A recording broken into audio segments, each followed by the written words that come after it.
The air was thick with tension as Isaac, a young man from a wealthy Christian family in Córdoba, stood before the Cadi, the city's highest Islamic judge. His heart pounded in his chest, but his voice was steady and defiant. "I wish to be instructed in the Islamic faith," he declared, his eyes burning with a strange, almost manic determination.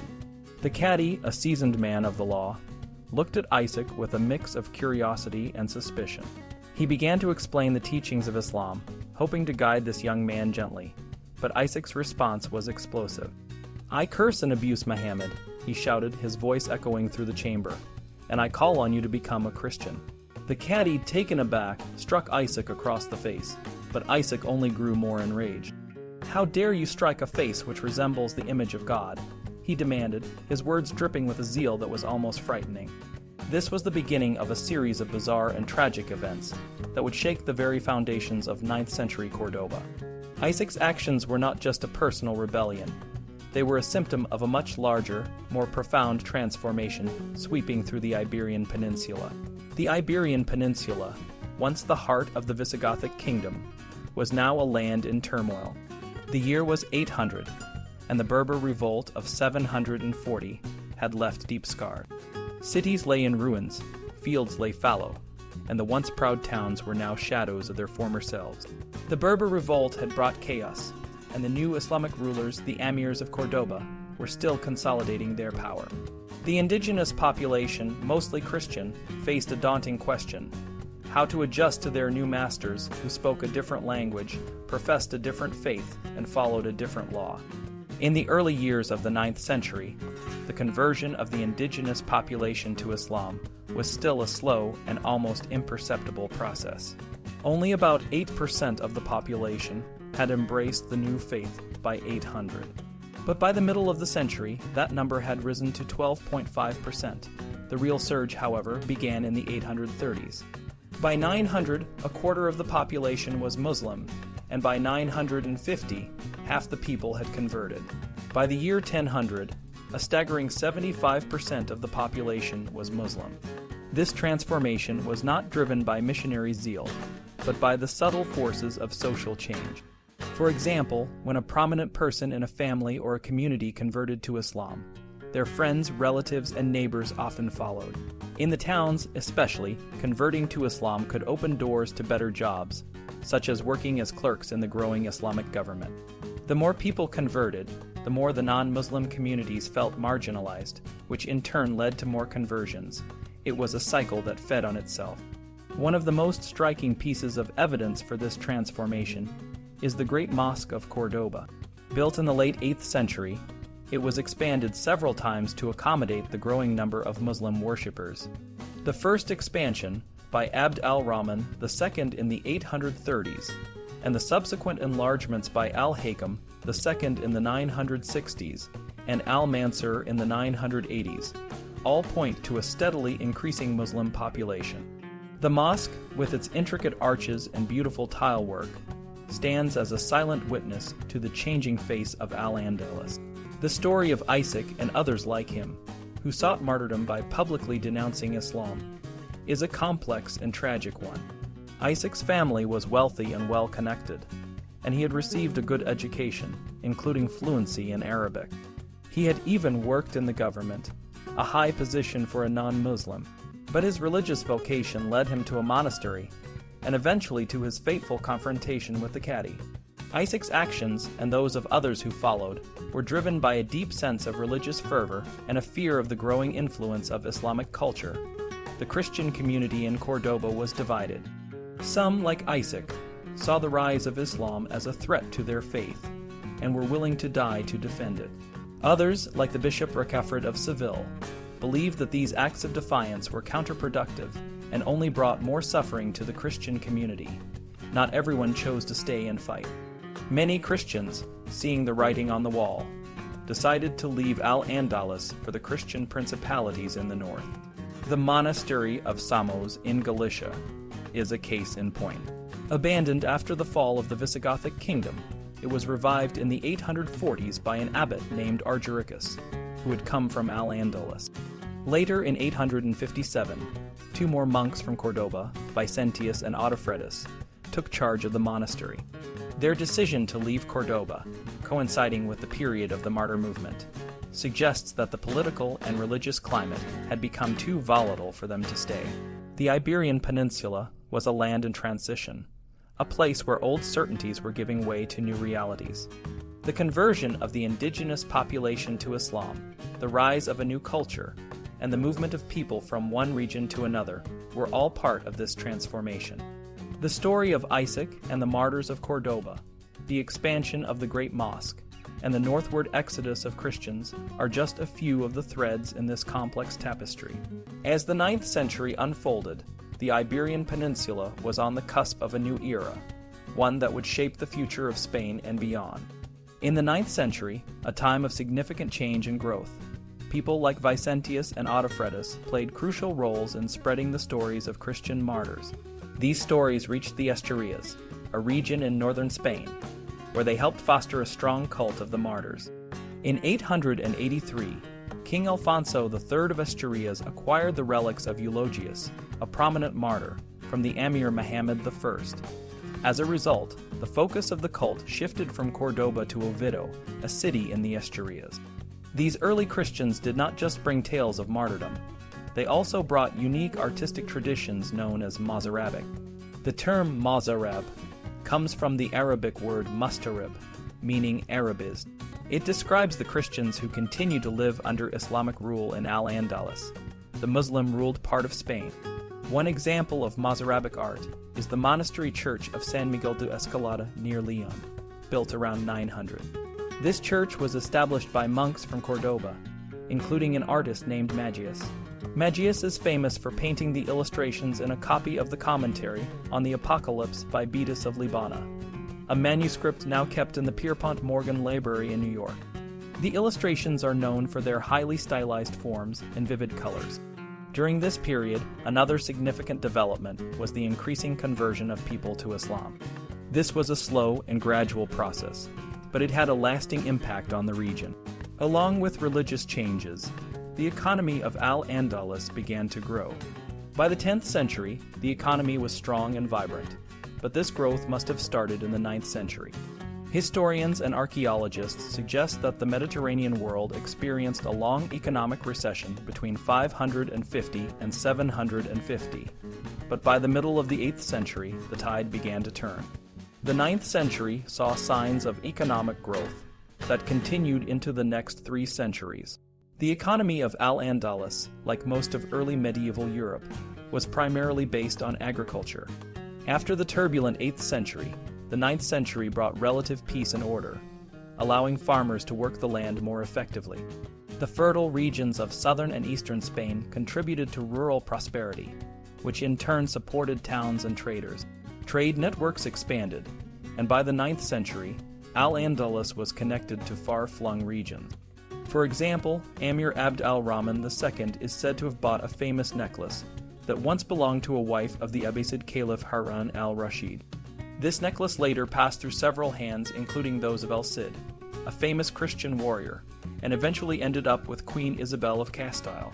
Ibn Khaldun, a geographer who wrote in the 880s, described the trade of slaves and furs in the western Mediterranean. Slaves from various regions, including Slavs, Greeks, Franks, and Lombards, were traded and often ended up in al-Andalus. Some were captured during raids, while others were bought and sold by merchants. The Vikings, known for their raids, also played a role in this trade. They attacked cities like Seville and Algeciras, taking captives and selling them as slaves. The furs traded in al-Andalus were likely brought by the Vikings from northern regions. The military organization of al-Andalus also underwent significant changes.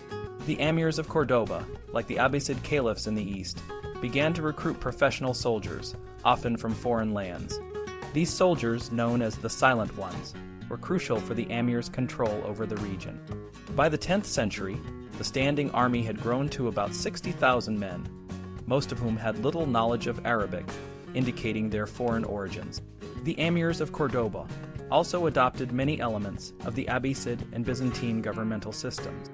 They established a chancery for document production, adopted court etiquette to make the ruler more imposing, and controlled the production of precious silk textiles. Amir Abd al-Rahman II, in particular, was known for his intellectual interests and cultural contributions. He brought the famous musician Zuryab to Córdoba, who not only influenced the music, but also introduced new fashions, cooking styles, and personal hygiene practices.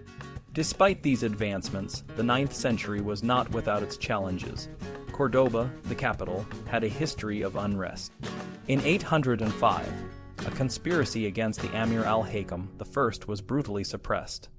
And in 818, serious riots in the city's southern suburb led to the demolition of the area and the exile of its inhabitants. However, after these events, Córdoba became a more stable and loyal city. Other regions of al-Andalus, however, remained contentious. The Umayyad amirs often had to deal with provincial revolts. The geography of the peninsula, with its diverse landscapes and local magnates, made central control difficult. The Umayyads organized the frontier areas known as marches to defend against external threats. Each march was governed by a military leader, a Qaid, who had significant autonomy.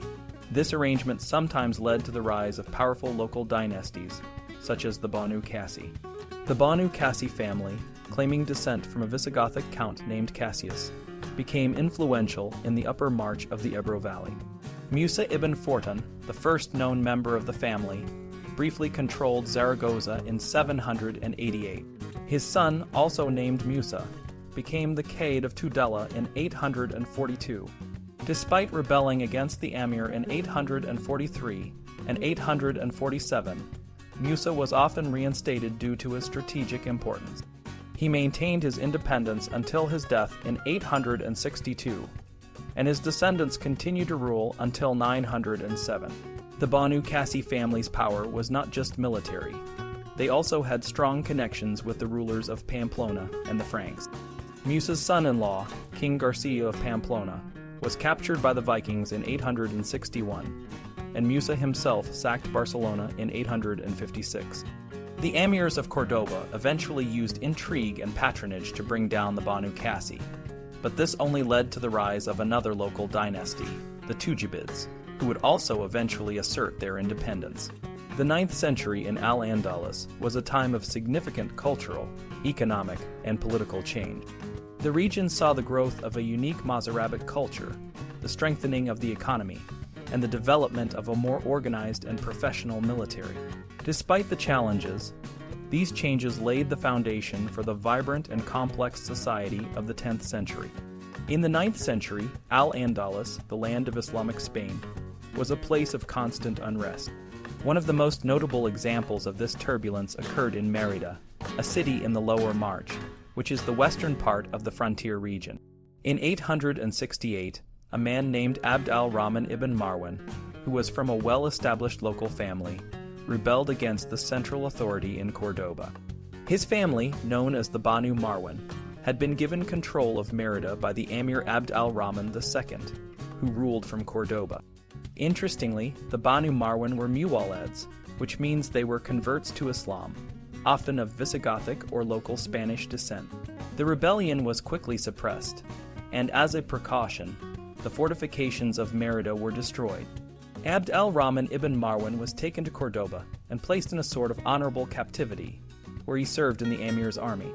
However, in 875, he got into a fight with a high-ranking official of Arab descent, who insulted and struck him. Feeling humiliated, Abd al-Rahman left Córdoba and returned to the west, where he fortified a castle near Mérida. He held out there until he was forced to surrender. Surprisingly, instead of being sent back to Córdoba, he was allowed to settle in Badajoz, a small, unfortified town, on the condition that he behave well. In 877, Abd al-Rahman declared his independence again. He fortified Badajoz and sought help from Alfonso III, the Christian king of Asturias. In 878, he defeated the army sent against him and captured its general, whom he sent to Alfonso III as a gesture of alliance. Fearing a larger attack, Abd al-Rahman fled to the Asturian court, where he stayed until 884. He then returned to Extremadura, re-established himself in Badajoz, and ruled the area independently, only paying nominal allegiance to Córdoba. His descendants continued to rule this principality until 930, when Córdoba finally reasserted control. Another significant figure from this period was Umar ibn Hafsun, a Muwallad from a landed family near Ronda. Like Abd al-Rahman ibn Marwan, Umar claimed descent from a Visigothic count. In 879, after a quarrel with a neighbor, he killed the man and fled to Morocco. He returned the next year and established himself in Bobastro, a fortress in the mountains, where he began a life of banditry. He quickly gathered followers and grew stronger, defeating several expeditions sent against him. In 883, Umar was captured and taken to Córdoba, where he was drafted into the army. However, he felt mocked and disrespected by the Arab officials and deserted, returning to Bobastro. He continued his banditry and expanded his influence. His principality eventually stretched from Cartagena to the Straits of Gibraltar and inland to cities like Écija and Yin. Umar also sought alliances with the Aghlabid rulers of Kairouan in North Africa, and with Alfonso III of Asturias. Despite facing challenges, he managed to maintain his power until 917. After his death, his sons quarreled, and Córdoba was able to reassert its authority, finally recapturing Bobastro in 927. These rebellions, led by Muwallads like Abd al-Rahman ibn Marwan and Umar ibn Hafsun, highlight the tensions between the central authority in Córdoba and the frontier regions. Muwallads, despite being Muslims, often felt excluded from the elite Arab society and sought to establish their own power bases. This period of unrest and rebellion was a crucial part of the gradual transformation of al-Andalus into a more integrated Islamic society. The Great Mosque of Córdoba, a massive and stunning structure, symbolized this transformation. It was a place of worship and a statement of Islamic power and culture. The mosque was different from the Roman architecture of the city, asserting the presence of Islam in the public space. Its walls were covered with inscriptions, teaching and exhorting the people, and it served as a center for the growing Muslim community. In 912, Abd al-Rahman III became the Amir of Córdoba. He was the grandson of Abd Allah and had a unique background. His father was a prince who married a Christian princess, and Abd al-Rahman himself was the son of a Christian concubine.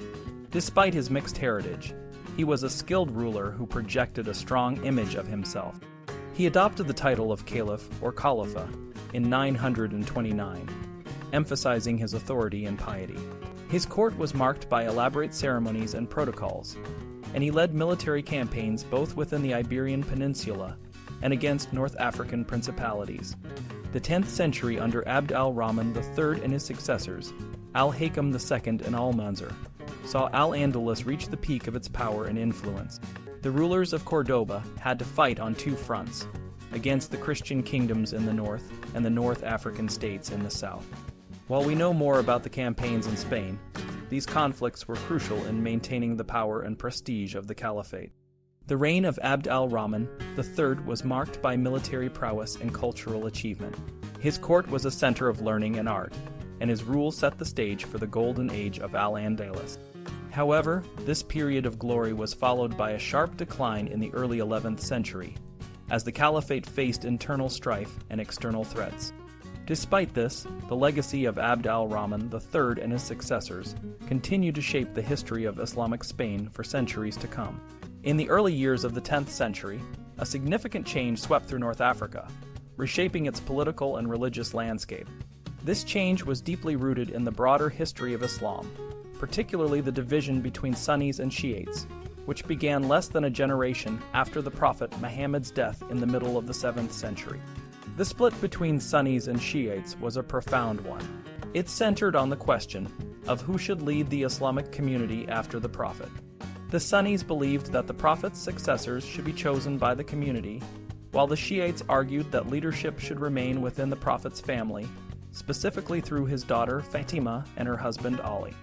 In the 8th and 9th centuries, Shiite propagandists spread their teachings across the Islamic world, often in secret. One of these propagandists set his sights on the Maghreb, the region that includes modern-day Morocco, Algeria, and Tunisia. His efforts were successful, and in 910, a small Shiite state emerged. The leader of this state declared himself al-Mahdi, or the Guided One, and his dynasty became known as the Fatimids. The Fatimids claimed descent from the Prophet through Fatima, a claim that Sunnis disputed. In 912, the Fatimids founded a new capital, al-Mahdiya, on the coast of modern Tunisia. From there, they began to expand their influence along the North African coast, threatening both land and sea routes. The rise of the Fatimids posed a significant threat to the Umayyad rulers of al-Andalus, the Muslim kingdom in what is now southern Spain. In 929, Abd al-Rahman III, the Umayyad ruler, adopted the title of Caliph, which meant successor to the Prophet. This move was not just a symbolic gesture, but a strategic one. By claiming the title of Caliph, Abd al-Rahman III was asserting his authority and challenging the Fatimids' claims to religious leadership. The Fatimids were not just a religious threat, they also posed an economic one. Their naval power could disrupt the trade routes in the Mediterranean, and their expansion westward could threaten the trans-Saharan caravan routes that brought gold and slaves to al-Andalus. To counter the Fatimids, Abd al-Rahman III adopted a multifaceted strategy. He built alliances with the Berber tribes of the western Maghreb, offering them subsidies and ships to keep them from joining the Fatimids. He also fortified the coast, building watchtowers and naval bases to protect his territory. One of the most important of these bases was Tortosa, where the forests provided the wood needed to build ships that were resistant to insect attacks. Abd al-Rahman III established bridgeheads in North Africa by capturing the cities of Melilla and Ceuta, which allowed his fleets to patrol the coastline and launch raids on Fatimid territory. Despite these efforts, the Fatimids eventually shifted their focus eastward. In 969, they conquered Egypt and founded the city of Cairo as their new capital. This shift meant that the Fatimids were more concerned with the power struggles in the Middle East, rather than North Africa. However, the rulers of al-Andalus remained cautious, maintaining a network of spies to keep an eye on the Maghreb. Meanwhile, the Christian states in northern Spain were growing in strength. These states, including Leon, Castile, Navarre, Aragon, and Barcelona, had their origins in the 8th century and had gradually expanded southward. By the early 10th century, they posed a significant threat to the Umayyads. Abd al-Rahman III launched several campaigns against these Christian states, one of the most notable being the Battle of Valdejuanquera in 920. The Battle of Valdejuanquera was a decisive victory for the Umayyads. Abd al-Rahman III led the campaign personally, and his forces devastated the Christian lands, destroying fortresses and monasteries. The Christian kings Ordono of Leon and Sancho of Navarre joined forces to resist the Umayyads, but their alliance crumbled under the pressure. The Umayyad army routed the Christian forces, and many Christian leaders were killed or captured. The town of Burgos, the seat of the Counts of Castile, was laid waste. The Umayyad chroniclers describe the battle in vivid detail, noting the capture of over 500 counts and knights who were executed. The campaign lasted 3 months and ended with Abd al-Rahman III returning to Córdoba in triumph. The Valdejuanquera campaign was not just a military operation, it was also a political one. By leading the campaign himself, Abd al-Rahman III was asserting his authority over his own lords, preventing them from becoming too powerful. The campaign provided opportunities for rewarding loyal officials and replenishing the state's coffers with the spoils of war. However, not all campaigns were as successful. In 947, the Umayyads suffered a major defeat at Simancas, where Abd al-Rahman III narrowly escaped with his life. The early 10th century was a period of significant change and conflict in the Islamic world. The rise of the Fatimids and the growing strength of the Christian states in northern Spain tested the Umayyad rulers of al-Andalus. Abd al-Rahman III's strategic decisions and military campaigns were crucial in maintaining the Umayyad kingdom's power and influence. The 10th century in al-Andalus, or Muslim Spain, was a time of great military and economic success. The Muslims, especially under the leadership of the Umayyad caliphs, held the upper hand over their Christian neighbors in the north. After the death of King Ramiro II of Leon in 950, the Christian kingdoms became divided, and the Muslim rulers of Córdoba, like Abd al-Rahman III and his son al-Hakam II, took full advantage of this division. They used their military might and clever diplomacy to keep the Christian kingdoms in check. One of the most famous military leaders of this time was Al-Mansur, who ruled as vizier during the minority of Caliph Hisham II. From 981 to 1002, Al-Mansur led an impressive 57 campaigns against the Christian kingdoms, the most famous of which was the sacking of Santiago de Compostela in 997. Al-Mansur's armies carried off the bells from the Church of St. James de Córdoba, a powerful symbol of their dominance. The success of the Muslim armies was due to a combination of good organization and skilled leadership. The army was made up of local levies, mercenaries, and volunteers, who joined the fight as a form of holy war or jihad. These volunteers, though fewer in number, were highly motivated. The army was well equipped, with factories near Córdoba producing thousands of weapons and supplies each year. The city also had a strong network of fortifications, including the massive castle of Gormaz, which was a marvel of military architecture. But the strength of al-Andalus was not just military, it was also economic.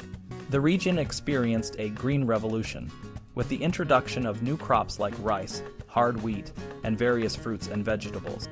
These crops, combined with advanced irrigation techniques, helped to increase food production and improve the health and prosperity of the population. The city of Valencia, for example, had a sophisticated irrigation system that is still in use today. The economy of Al-Andalus was robust, with low taxes and a vibrant market for land and labor. The region became a center for a variety of industries, including mining, metalwork, textiles, and paper making. Goods like Malaga figs, silk, and velvet were exported far and wide, even to distant places like Baghdad. At the heart of this prosperity was the city of Córdoba, which was one of the largest and most impressive cities in the world at the time. With a population of around 100,000, it rivaled Constantinople in size and grandeur. The city was known for its beautiful architecture, including the Great Mosque and its numerous baths and caravanserais. The walls of the city, which could be walked around in just an hour, offered stunning views of the surrounding landscape. Córdoba was more than just a center of trade and industry. It was a cultural hub as well. The city was home to scholars, poets, and artists, and it attracted visitors from all over the Islamic world. The wealth and stability of Al-Andalus during the 10th century allowed for a flourishing of art, science, and literature that would leave a lasting legacy.